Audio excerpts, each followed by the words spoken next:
भारतीय संसद की कहानी और उसकी विरासत में आज एक नया अध्याय जुड़ जाएगा। आज से संसद के दोनों सदनों की कार्रवाई नए भवन में शुरू होगी। मौजूदा संसद भवन अब पुरानी संसद बन गया है। इस ऐतिहासिक इमारत में सोमवार को शुरू हुआ विशेष सत्र दिन भर चली चर्चा के बाद स्थगित कर दिया गया। संसद के निचले सदन लोकसभा की कार्रवाई आज संसद के नए भवन में बने लोकसभा कक्ष में दोपहर बाद 1:15 पर शुरू हुई। दोनों सदनों की कार्रवाई शुरू होने में 1 घंटे का अंतर रखा गया है। राज्यसभा की कार्रवाई आज संसद के नए भवन में बने राज्यसभा कक्ष में दोपहर बाद 2:15 से शुरू होगी। दोनों सदनों की कार्रवाई शुरू होने के पहले पुराने संसद के केंद्रीय कक्ष में सुबह 11 बजे से 12:30 बजे तक सभी सांसद इकट्ठा होंगे। उससे पहले लोकसभा और राज्यसभा के सांसदों का फोटो सेशन भी होगा। फोटो सेशन के बाद भारतीय संसद की समृद्ध विरासत का जश्न मनाने और 2047 तक भारत को एक विकसित राष्ट्र बनाने के संकल्प के लिए एक समारोह आयोजित किया जाएगा। प्रधानमंत्री नरेंद्र मोदी ने इस साल मई में नया संसद भवन राष्ट्र को समर्पित किया था। 65,000 वर्ग मीटर में फैले नए संसद भवन का पूरे परिसर में भारतीय कला, शिल्प और संस्कृति की झलक मिलती है।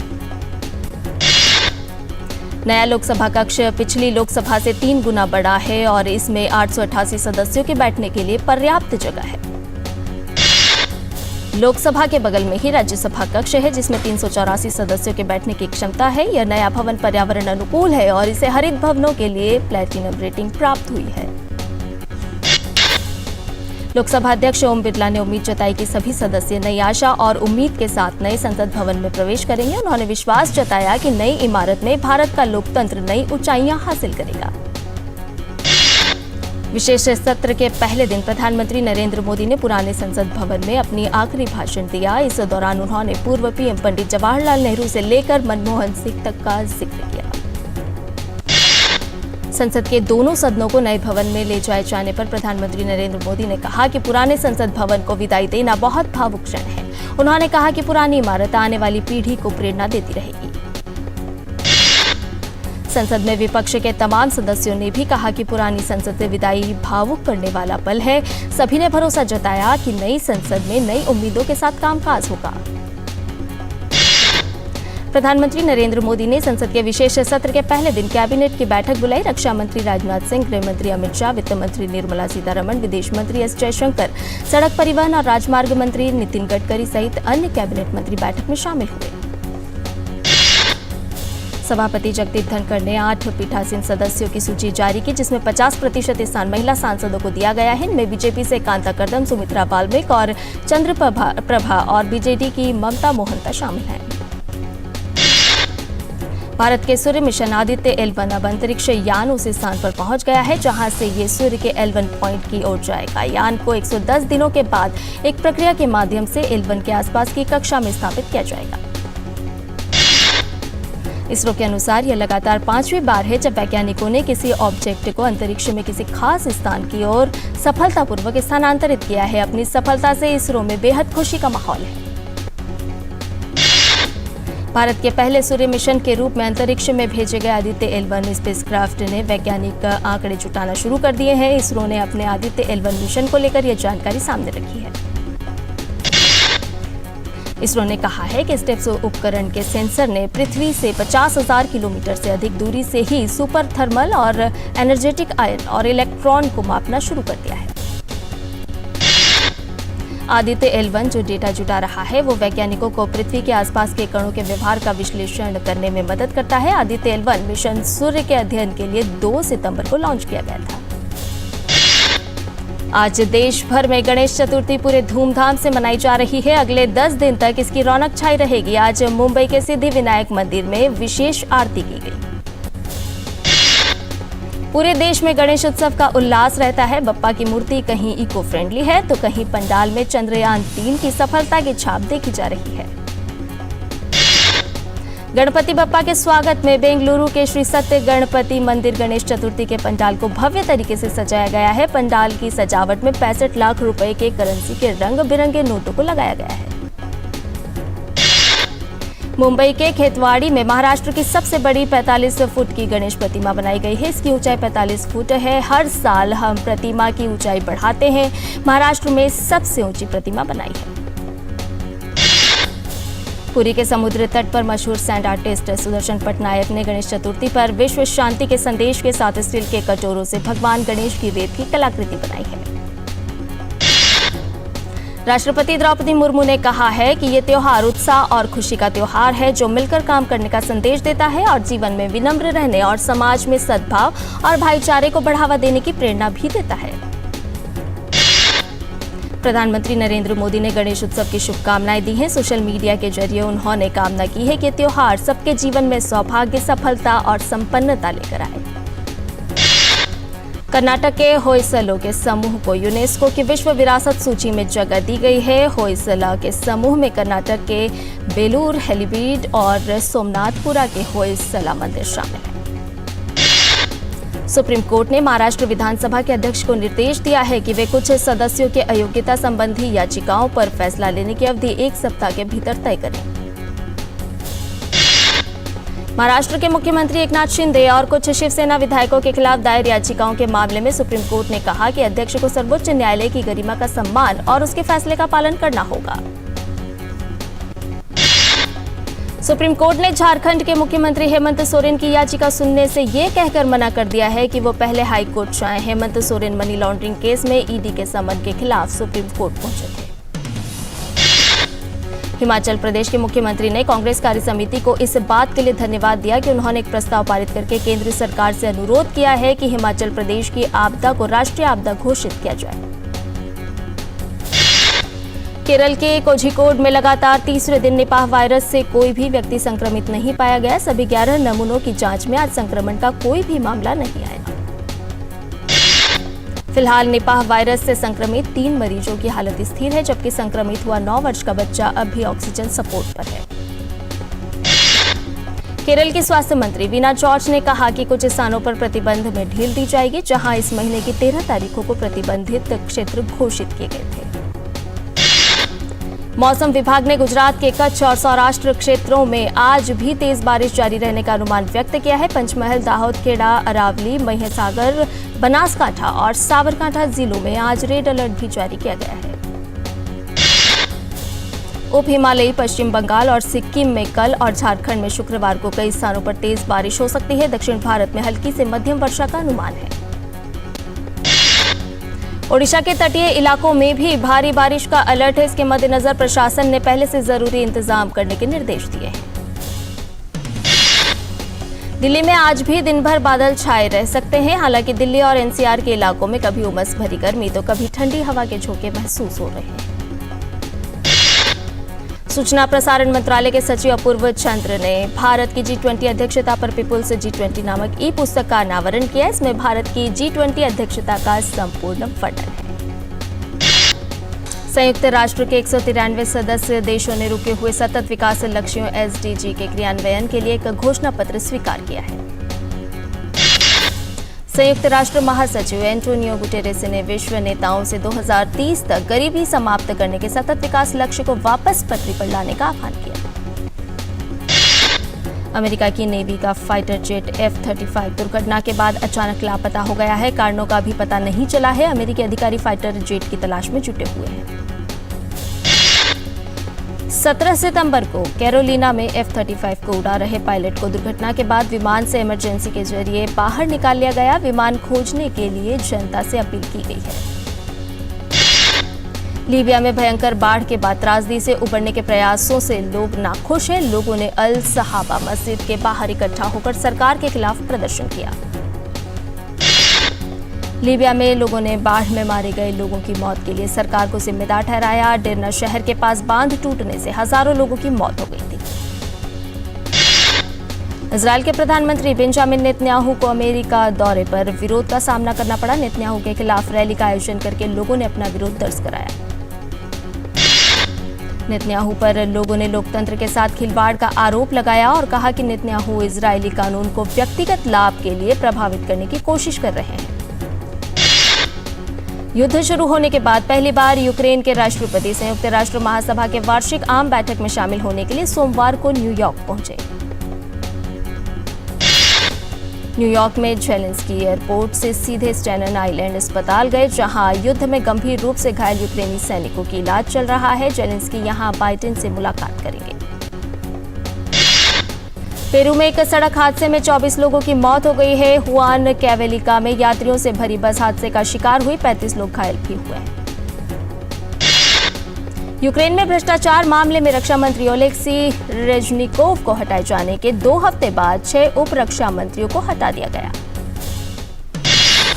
यूक्रेन में 6 उप रक्षा मंत्रियों को समेत रक्षा मंत्रालय के कई वरिष्ठ अधिकारी भी हटाए गए। इन सभी को हटाए जाने के संबंध में कोई आधिकारिक जानकारी नहीं दी गई है। पाकिस्तान के पंजाब प्रांत के अलग अलग जिलों में कट्टरपंथी इस्लामी संगठनों के सदस्यों ने अल्पसंख्यक समुदाय अहमदिया की 3 इबादत गाहों की मीनारों को तोड़ दिया। इस्लामाबाद हाई कोर्ट ने पूर्व प्रधानमंत्री इमरान खान की जमानत याचिका पर पाकिस्तान की शीर्ष जांच एजेंसी को नोटिस जारी कर जवाब मांगा है। दक्षिण अफ्रीका में जोहान्सबर्ग के लेनासिया उपनगर में वार्षिक गांधी वॉक के 35वें संस्करण का आयोजन किया गया। 6 किलोमीटर लंबी इस पदयात्रा में 2000 से अधिक लोगों ने हिस्सा लिया। वर्ष 2020 में प्रस्तावित गांधी वॉक से लगभग 1 महीने पहले कोविड-19 महामारी की दस्तक के मद्देनजर गांधी वॉक समिति ने इस पदयात्रा को अनिश्चितकाल के लिए स्थगित करने का फैसला किया था। वित्त मंत्रालय ने LIC के एजेंटों और कर्मचारियों के लिए कई कल्याणकारी योजनाओं की स्वीकृति दी है। इस कदम से 13 लाख से अधिक एजेंट और 1 लाख से अधिक नियमित कर्मचारियों को लाभ पहुंचेगा। LIC एजेंटों के लिए ग्रेच्युटी की सीमा 3 लाख रुपए से बढ़ाकर 5 लाख रुपए कर दी गई है। इससे पुनर्नियुक्त एजेंट नवीकरण कमीशन के योग्य बन सकेंगे। LIC कर्मचारियों के परिजनों के कल्याण के लिए 30% की एक समान दर पर परिवार पेंशन की भी मंजूरी दी गई है। RBI के मुताबिक जुलाई में भारत से विदेश भेजे गए धन में 49% से ज्यादा की कमी आई है। जुलाई में $2.36 अरब की राशि विदेश भेजी गई। S&P ग्लोबल ने चालू वित्त वर्ष के लिए भारत के विकास दर के अनुमान को बढ़ाकर 6.6% कर दिया है। एजेंसी ने भारत की विकास दर 5.9% पर रहने का अनुमान लगाया था। अंतर्राष्ट्रीय बाजार में कच्चे तेल की कीमतें बढ़ने का सिलसिला जारी है। आज ब्रेंट क्रूड ऑयल $94 प्रति बैरल से ऊपर कारोबार कर रहा है। सरकार ने कंपनियों के लिए इनकम टैक्स रिटर्न भरने की समय सीमा 1 महीने बढ़ाकर 30 नवंबर कर दी है। ऑडिट रिपोर्ट जमा कराने की अंतिम तिथि को भी 31 अक्टूबर तक कर दिया गया है। चालू वित्त वर्ष में सितंबर के मध्य तक नेट डायरेक्ट टैक्स कलेक्शन लगभग 23% बढ़कर 8.65 लाख करोड़ रुपए हो गया है।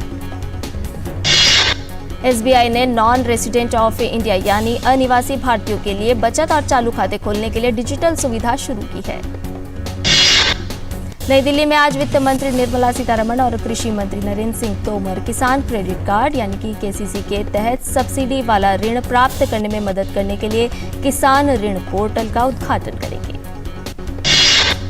रिजर्व बैंक अधिकारियों ने एक लेख में कहा है कि देश के विभिन्न राज्यों द्वारा पुरानी पेंशन योजना को लागू करना पीछे की ओर से लाने वाला कदम है।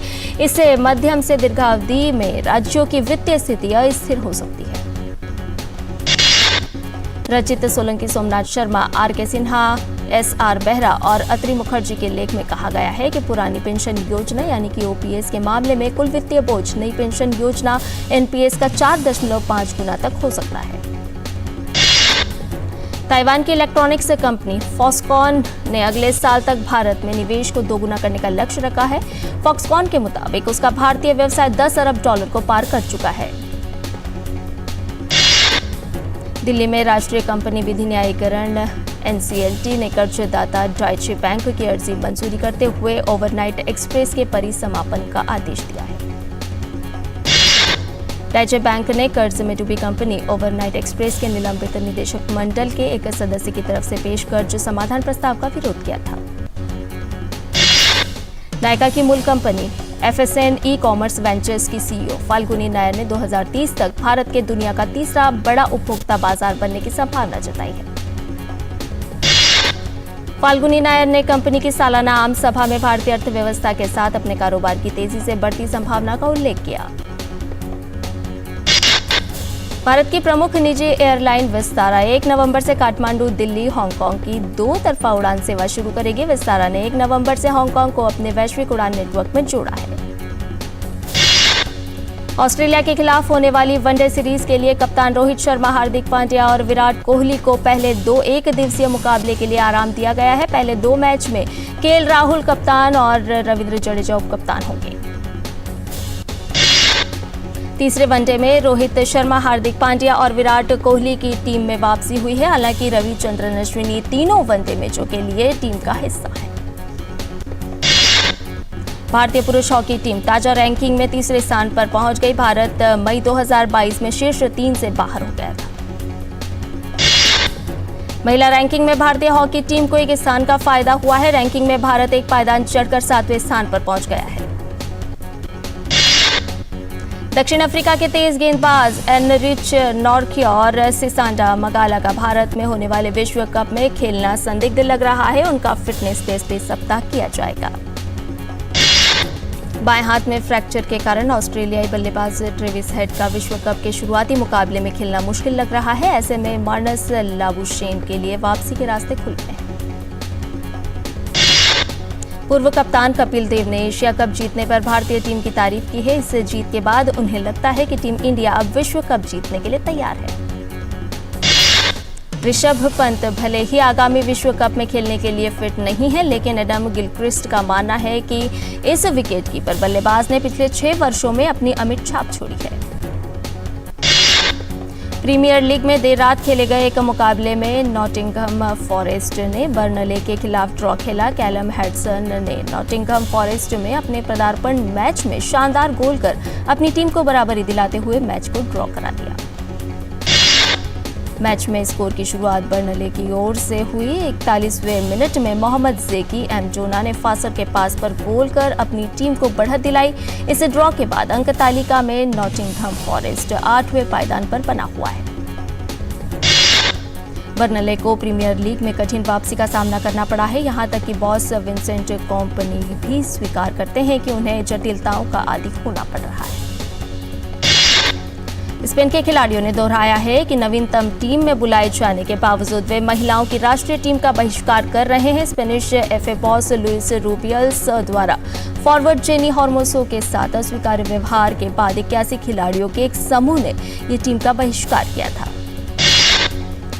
2018 राष्ट्रमंडल खेलों में स्वर्ण पदक जीतने वाली टीम का हिस्सा रही इंग्लैंड की चेल्सी पिटमैन ने अंतर्राष्ट्रीय नेटबॉल से संन्यास की घोषणा की है। पिछले महीने विश्व कप फाइनल में ऑस्ट्रेलिया से हार 35 वर्षीय खिलाड़ी का अंतिम मैच था।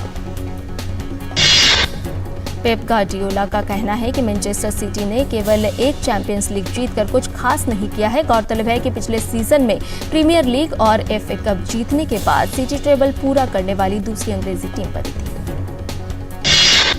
डायने कैल्टफेल का कहना है कि आयरलैंड गणराज्य ने तत्कालीन बॉस वेरा पाव के बगैर अपने पहले विश्व कप के लिए क्वालिफाई किया। हालांकि टूर्नामेंट के बाद फुटबॉल एसोसिएशन ऑफ आयरलैंड द्वारा पाव को अनुबंध विस्तार की पेशकश नहीं की गई।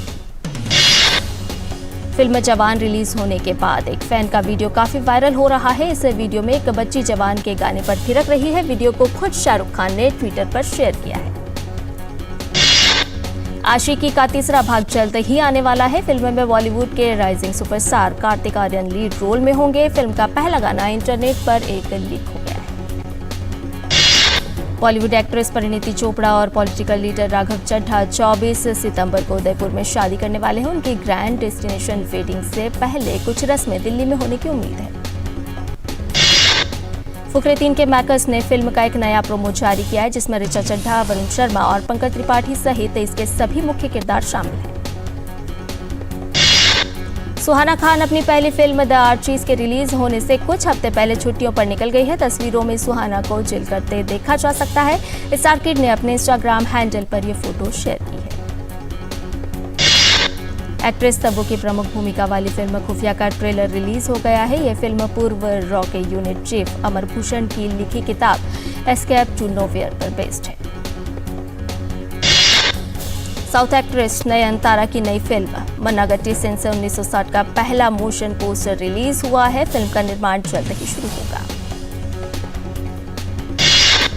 तेलुगु सुपरस्टार तेजा सज्जा की अपकमिंग फिल्म हनुमान का नया पोस्टर रिलीज हो गया है। फिल्म आगामी 12 जनवरी को रिलीज होगी। स्वरा भास्कर को पति फहद से गोद भराई पर शानदार सरप्राइज पार्टी मिली। स्वरा ने इंस्टाग्राम पर एक वीडियो डालकर गोद भराई पर एक झलक साझा की। Ranbir Kapoor starrer film animal का पोस्टर रिलीज कर दिया गया है। टीजर रिलीज की तारीख 28 सितंबर सुबह 10 बजे है। संदीप रेड्डी फांका द्वारा निर्देशित यह फिल्म दुनिया भर में 1 दिसंबर को रिलीज होगी।